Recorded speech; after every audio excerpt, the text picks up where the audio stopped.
z mojej strany, takže prípravy neboli žiadne. No, čiže ako hovoril Avi, asi to boli také jednodňové prípravy, lebo asi sme si neboli každý sebou sám istý, že či vôbec pôjdeme. Volali sme si skoro každý deň pred zrazom elefantné trefe. Ideme do toho? Nejdeme? Ideme? Nejdeme? A nakoniec sme išli, čiže v podstate samotné prípravy prebehli večer predtým. Čiže v podstate žiadne. Ja tiež chcem povedať, že žiadne, ale neviem, čo som potom robil tých 5 hodín a prečo som išiel spať o 2:00 v noci, ale ja som nerobil nič na tej motorke, ale strašne dlho mi to trvalo jednoducho, no. Lebo sme veľa s Aviom aj kecali a tak, no.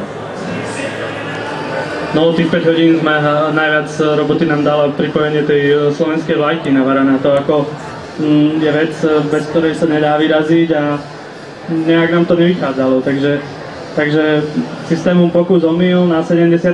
pokus sa to podarilo. Máme ešte nejakú otázku? Že otázka znela, že či sa to dá zvládnuť bez alkoholu. Ak sa pýtaš na cestu, tak dá, čoho som svetlým príkladom. A na mieste, nechcel by som, aby to vyzeralo, že je to nejaká veľká ožran party, alebo čo, ale určite to nie je stretnutie klubu abstinentov teda.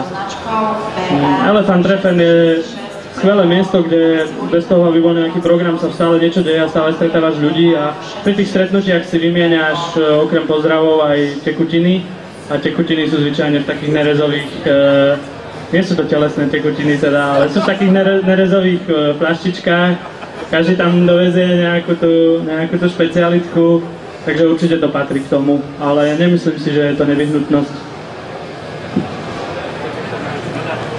Sice vo videu som uvedol niečo iné, ale pokiaľ je tam tá pevná vôľa, tak sa to dá zvládnuť aj bez alkoholu, no. Ale ako alkohol výhodou, no. Nič viacej. No, ja si myslím, že ten chýbajúci alkohol by bolo iba potrebné vykompenzovať vyššou aktivitou telesnou. To znamená chodiť a kecať a byť pri ohni niekde. Ale neviem, cítil by som sa tam možno aj tak trošku trápne, lebo však všetci keď tam... tak neviem. Ešte mám takú netradičnú bodku pripravenú. Spýtam sa ešte na otázku teda znovu, či ešte niečo je. A keď nie, tak požiadam Majlanka s Hergotom, aby skúsili niečo špeciálne. A čo tak jeden pozdrav v štýle Elephant Treffen, ale poprosím vás, aby ste sa chytili a išli poriadne blízko k sebe, pretože tento mikrofón musí byť blízko k zdroju zvuku, takže to, čo ste